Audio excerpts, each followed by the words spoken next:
Hello guys, it's Ether9999 back again. We're looking at swipe today in terms of how do I withdraw SXP.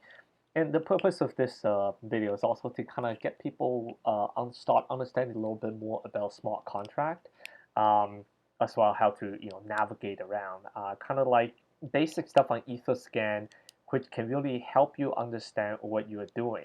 It's not very difficult, especially if you're or have done programming in the past. It would definitely help. Otherwise, it might get a little bit technical. But a lot of time, it does very much help you to make sure you understand what you're doing. Because with all the Ethereum, be your own bank, decentralized finance, you kind of have to put matters in your own hands. So let's dive in a little bit, look at how the swipe withdrawal process will work. Obviously, I did a video earlier about how to deposit, so I'll provide a link below. And if you appreciate this video, please do subscribe. And so I'm a kind of sort of a new YouTuber, so kind of helping me subscribe actually gets me enough subscribers so I can even commoditize my traffic. But okay, let's get started. So first thing, I have multiple tabs open up here, and I kind of just want to go through a little bit about, I guess, each one of them. The first thing, number one thing is the contract. So we look at this in our last video, which is the contract for swipe when you stake. Inside this, you have some base code, and then you have this read as proxy, write as proxy. So all of the key code is actually within these proxy. Once you go to it, you will be able to find essentially this section which says API code for the actual contract. So if you click onto that, it will actually bring you to a page, which is exactly this one here, and which you can actually see all the code of the contract. So the thing I want to digging through today is obviously I'll also have the contract ready here. Is two function to make sure that we understand the difference between essentially claim and the other one is called withdrawal. Because it's like, okay, I'm claiming, right? What am I claiming? Am I claiming my deposit, or am I withdrawing my deposit? So there's actually two separate functions. One is called claim. The other one is down here, which was called withdraw. Okay, what withdraw actually is withdraw your original amount that you staked. Okay, the thing about this is we're kind of trying to uncover a little bit of how their process is working, and through the midst of this, I would say I think the contract it's good, but it's probably not optimized, and I'll talk a little bit more about why I think that is. So if we do make a proposal for a kind of a upgraded version of this contract, is something definitely that the Swipe team can try to see if there's a better way to handle this. So let's go in a little bit then. Is step one is let's just talk about withdraw. Okay, withdraw is withdrawing your original deposit. Now, in my case, I have 1,000 SXP deposited, so I want to be able to withdraw it. Now, the way that I've been kind of investigating and looking at this is I typically, I don't always need to use the front end. I can use the contract directly. So I'm going to do that directly. Obviously, you can just click on the withdraw button. I'm going to do it by contract and test things out a little bit just to show you kind of how it works. So as we were to go to the write as proxy, in general, other than seeing what the actual code does, you can actually typically read the contract or write to the contract. Read to the contract will don't cost you any ether, so you can do as much read as you want. Write typically means you have to submit a transaction to an Ethereum network, and it's obviously going to cost you gas. And at today's gas price of whooping 434 gigawatt, everything that costs a lot. And I think this is the reason why I think there's kind of like a small caveat which can be improved on the next version of the contract. But the good thing is, the contract was written to be fairly upgradable, and I won't go into the detail there, mainly because of how they have structured it. So the good thing is it's upgradable fairly easily, it seems. Okay, so in order for us to claim, we want to go and look for something that's called withdrawal. So under the right as proxy, you will see something called withdrawal. Now, people's going to have this pretty much the same question, which is when you withdraw, first of all, like how much should I enter here? Obviously, if you're using a GUI, it's going to tell you exactly how much it's going to withdraw. But in our case here, we know that we have 1,000 SXP deposit. Typically, for most token address, they add a bunch of ending zero. So in this case, there is actually 18,018 zero that was added to this, and we can actually test this around. So I'm going to try to withdraw, and I'm going to split this up so that you can kind of see this, right? 1, 2, 3, 4, 1, 2, 3, 4, 1, 2, 3, 4. 4 times 4 is 16, plus 2 more 0. That leads to a total of 18 0. So it's 18. So when they actually say 1,000, it's actually 1,000 with 18 0. That's pretty much what most token work is. There's actually a bunch of zeros. So whenever you're handling with contract, you need to know specifically for that coin how many additional zero you want to add. And 18 is kind of one of the standard as well. So in this case, I will try to withdraw exactly 1,000 SXP. And if I try to do a write, you will see that, everything looks pretty normal, which means there's no error messages, etc. Now, if I were to try to do more than what I have, which is I only stake 1,000, can I draw 1,001? Then you will see that when you submit it, previously was a transaction number 3, and now you'll see transaction number 4. This is a new one, which I just submitted. It says insufficient fund. Okay. Now, as I mentioned earlier in the other video, whenever Ethereum is going to throw an error message, it's going to give you a very high gas estimate. Okay, so in this case, you will likely know something is going on. Never, never, never ignore when exclamation mark comes up. Make sure you handle it to make sure you're submitting a transaction without any alerts. And obviously, in this case, it's not. I don't have enough funds, and also, obviously, this also doesn't make sense. I can try to adjust this, which is I can go edit the data and change the gas limit to very, very low, which is already at only 1 gig away. So you can't really lower it anymore. And there's also a minimal gas limit. So I'm, at the very lowest already, and it's also still telling me that okay. Well, in this case, when I change the gas limit. So I'll take that back a little. So when I do change the gas limit, it actually throws something else, a different error, which is error, exception thrown in contract code. Okay, so that's probably the correct number.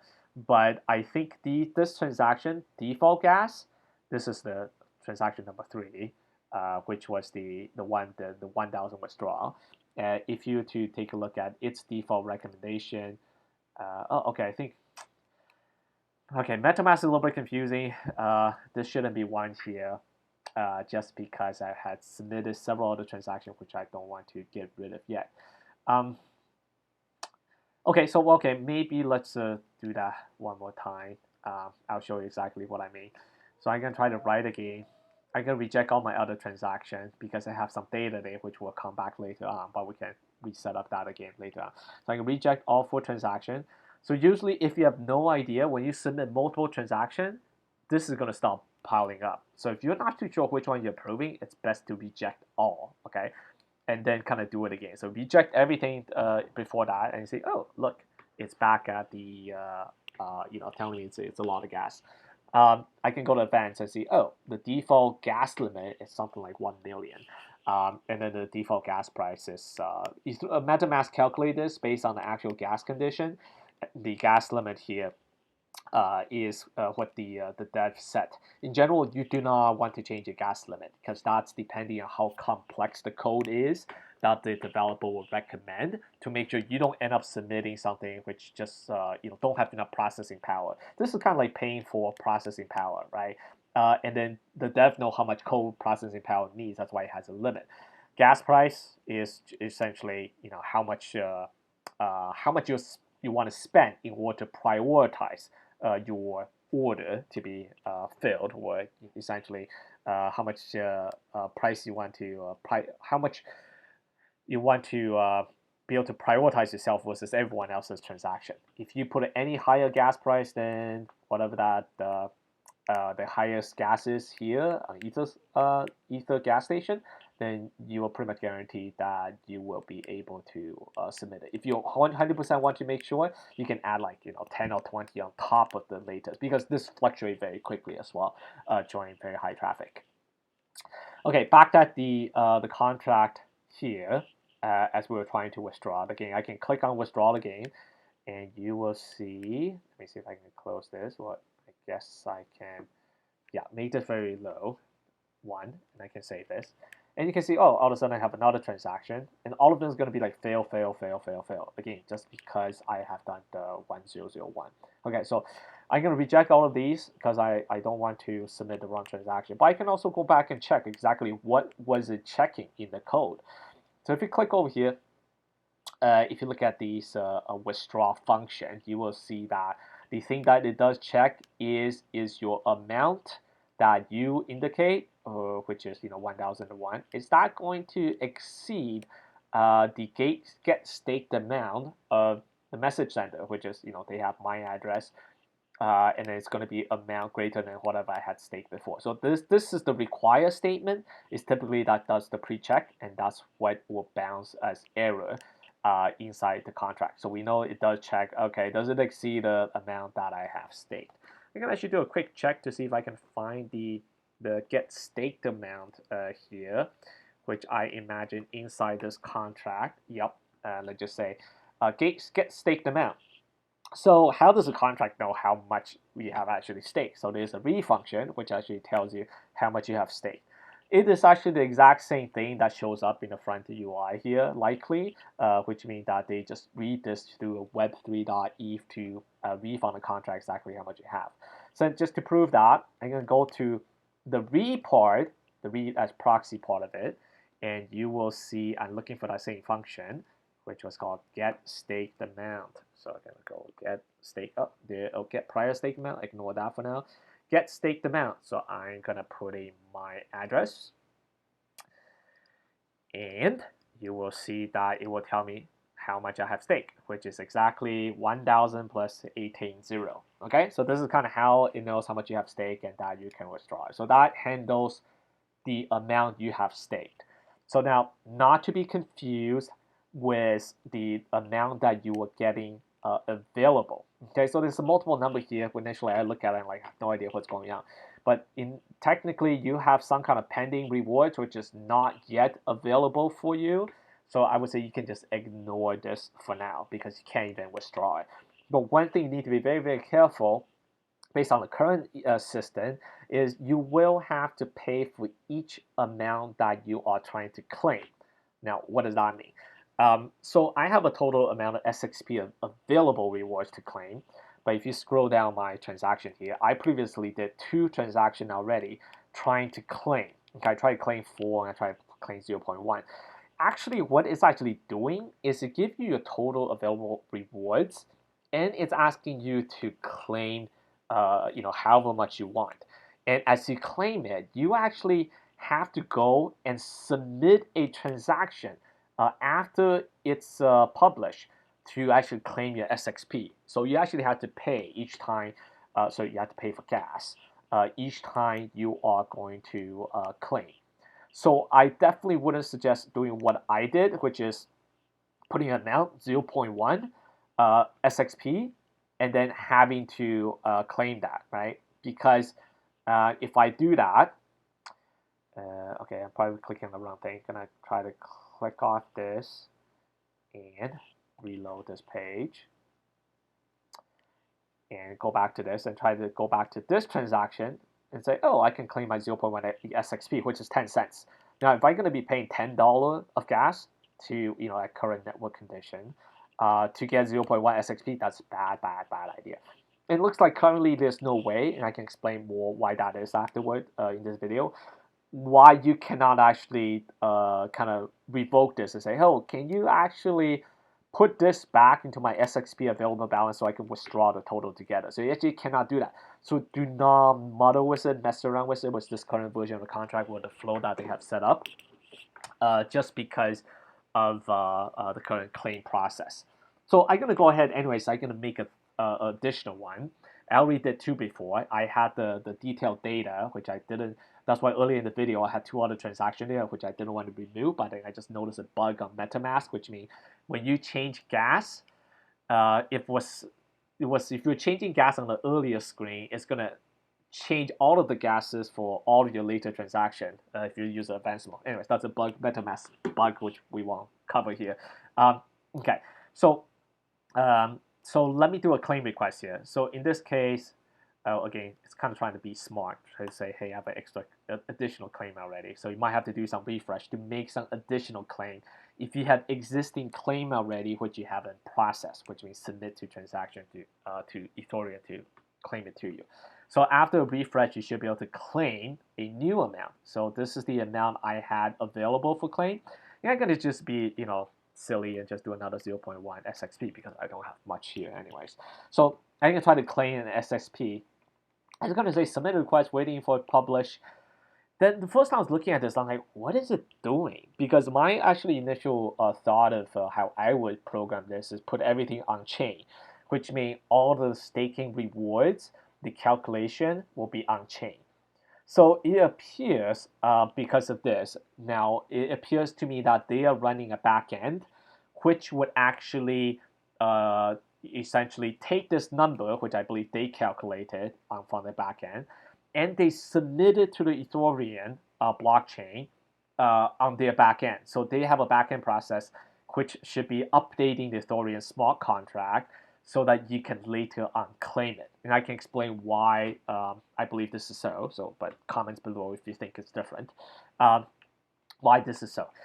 So then once it's submitted, then you can say, okay, now you can claim, and then you can claim the claim button. So I'm going to click the claim button, not claim the claim button. You will see that it comes up with a transaction to say, oh, I can now claim. And again, right, I have to pay $12, which is just an estimate.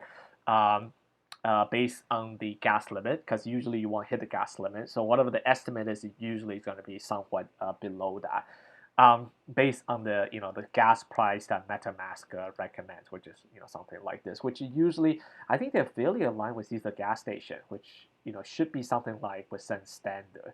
But either ways, what we want to do there is adjust it if you want. If you're no rush, then you can adjust the gas condition to be lower. If you want it quicker, you definitely want to kind of look at the curve in the advanced mode to be somewhere just above where the threshold is. So which means if you put it somewhere here, it might take you 10 minutes. If you're somewhere here, maybe it will take forever, or like you may even fail. I think as long as your TX is stuck for more than like a day or so, it would probably even fail if the gas condition never dropped below the amount you submit. Okay, so what we want to do here then is go back to what am I actually submitting. So I'm gonna just save at these gas station, save my gas condition. I can go to the data and say, oh, I'm actually gonna take a look at what's going on. It's actually submitting some data. What is this data? Okay, so essentially this is the nonce. Okay, so what happened is you need to provide a nonce. This is in hex, but in the front end, the nonce amount would actually give you your actual balance you can withdraw, which is the 0.1 SXP. So I take the nonce amount, and typically how you read this is the front portion is typically the actual function that you're calling, and the back end is the data. Okay, but now how do I actually know that? Sometimes it's a lot more complicated.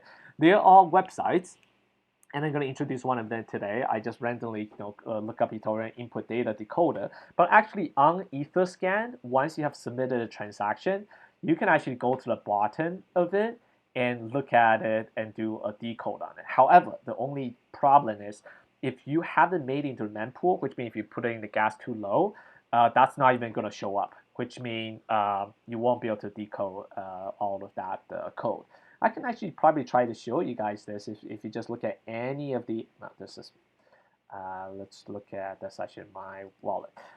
If you actually take a look at the code here, and under transaction, you click on any transaction that's in the mempool. Again, when I say mempool, it just means anything that's gray, that's not yet processed. If your gas is way too low, my understanding is, as far as my last check is, it's not even going to show up.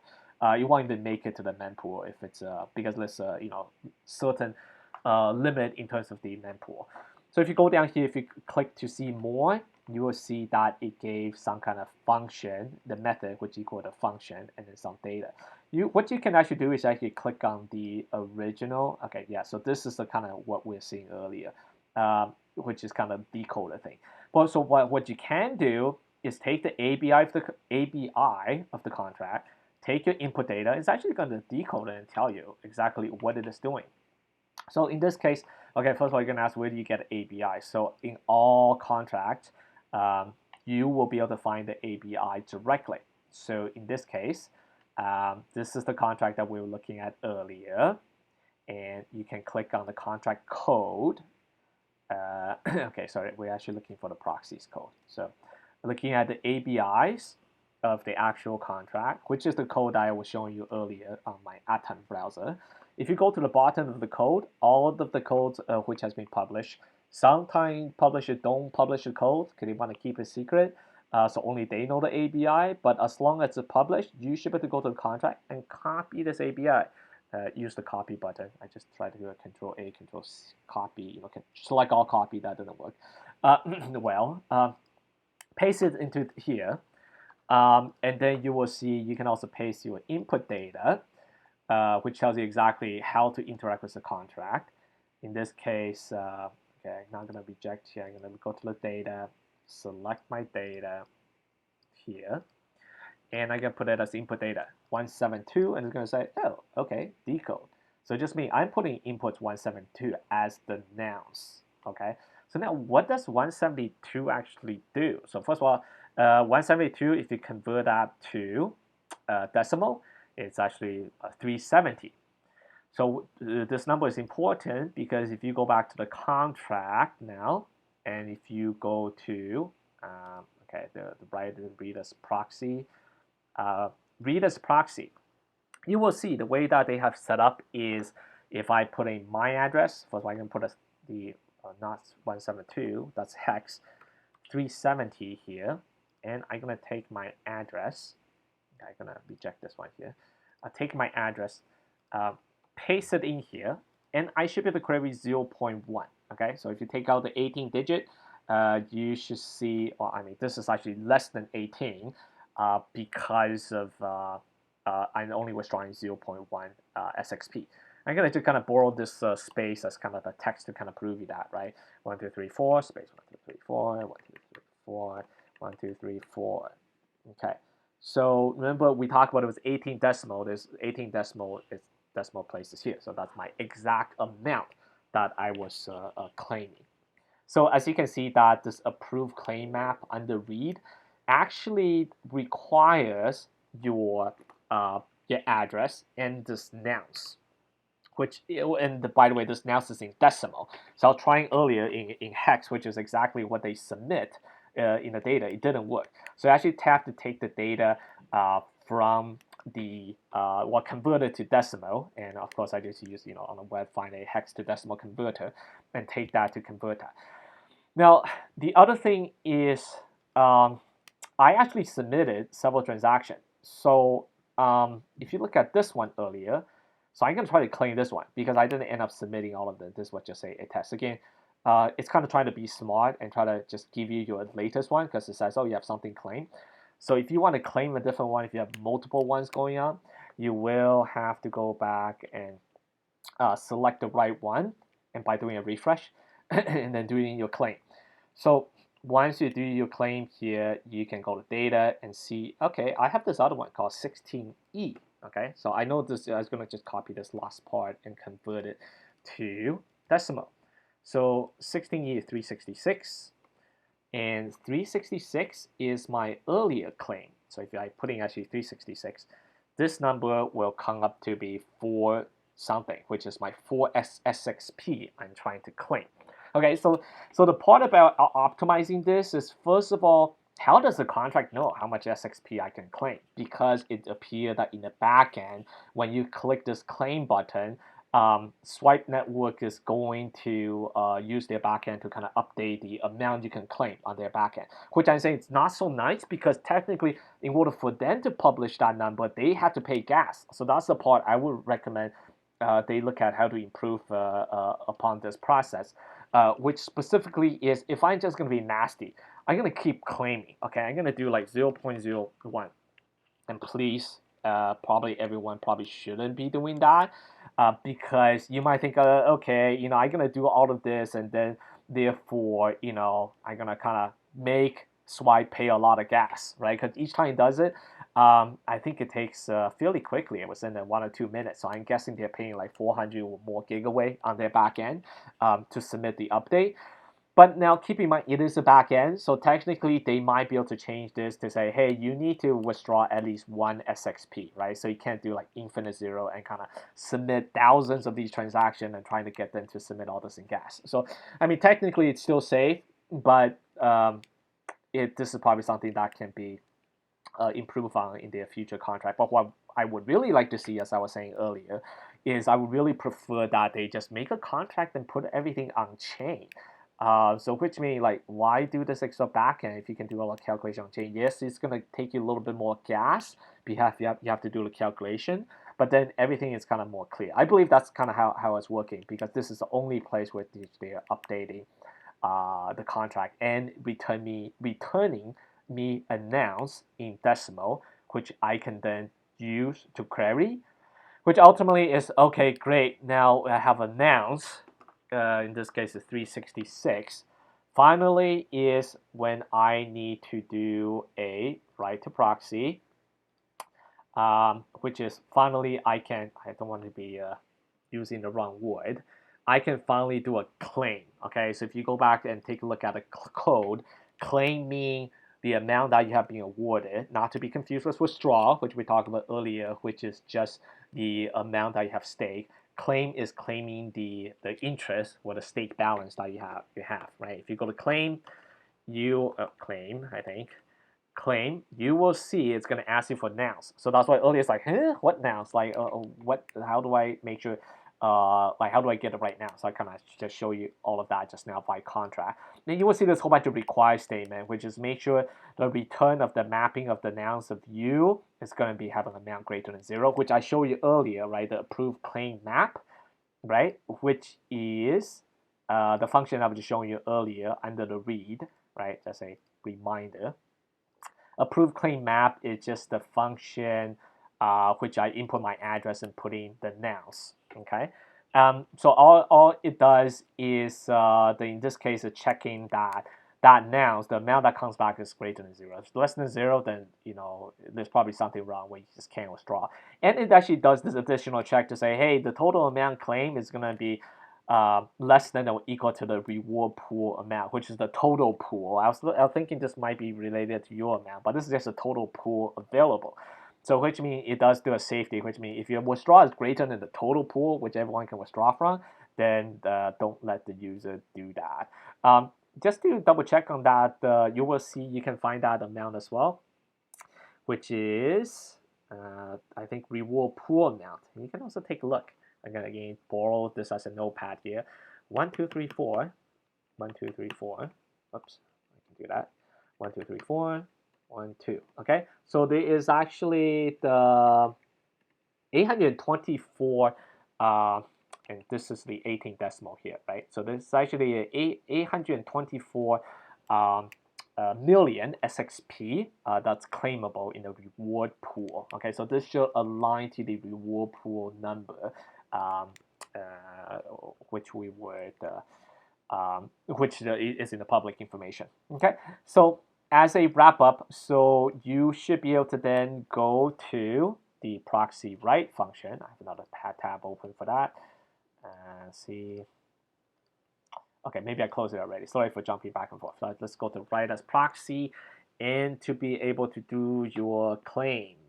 Okay, not withdrawal, just to get your original amount. You should be able to do your claim and then enter your nouns, which in my case is 366. I have multiple nouns here. Again, I think I screwed up now. I can't now. My amount is going to be stuck. Okay. First of all, okay. For all Ether scan, make sure you're connecting to your wallet. That's I did it earlier. That's why it didn't ask me to connect earlier. So you connect to your wallet, and you can try to claim. You will see, and first of all, if there's too much transaction, you have no idea which one is where. Just reject all and do it again. Gonna write again. And in this case, it's gonna ask me to pay some gas to claim for my 4 SXP, which is worth about $1.5 today times 4 is gonna be like $6. So I'm not gonna pay $5 gas for it. But I am stuck, which means my 0.1 SXP, I'm never likely gonna be paying like $5 gas to get my 0.1 SXP. So don't mess up like what I did. And hopefully they might find a function to allow you to kind of consolidate all that, but I'm doubtful because it's already on chain on the contract and published. So again, that's something I think withdrawing users should be careful not to mess around with your account. Kind of split your withdrawal to like multiple different bits and don't submit it. The other final test I'm going to do here, I'm going to reject here, is give a different amount. Like, hey, maybe I can withdraw someone else's amount. So what happened is nouns are calculated based on your address, as well as kind of like a unique nouns. I won't go into cryptography number, which is dedicated to your account to kind of tell you if you have that withdrawal. So which means I have 3 different nouns that's active for me. Any of the 3 transactions which I had here, which I haven't submit, will give me a slightly different nouns. And that was the beginning part of it, which I had 2 other transactions I didn't want to cancel because that was my first 2 transactions nouns. I had it there. But I actually know my 2 other nouns was actually just 2 numbered smaller. I think one was 366. I think we had one for 368 as well. That was actually my nouns because I tested earlier. Again, multiple transaction. I know it's the second one here, right? Because the first one was the one that failed, was someone else's nouns, or like some other nouns which didn't have anything. And this nouns is my correct one. So if you use the wrong nouns, you won't be able to get it. If you click the correct nouns, then it's gonna know the amount you're withdrawing. Okay, so I hope this video helped. As usual, I'm gonna try to put my public address down here. If you appreciate this video, really helped you. Feel free to donate me some SXP. But please subscribe so that I can actually get an official YouTube account. So that I can, what I mean is like be able to commoditize it. Get approved to be like I think they call it like a publisher or something like that. So if you like this video and just help and like to see more, please subscribe so that I can create more of this video. Thank you and have a great day.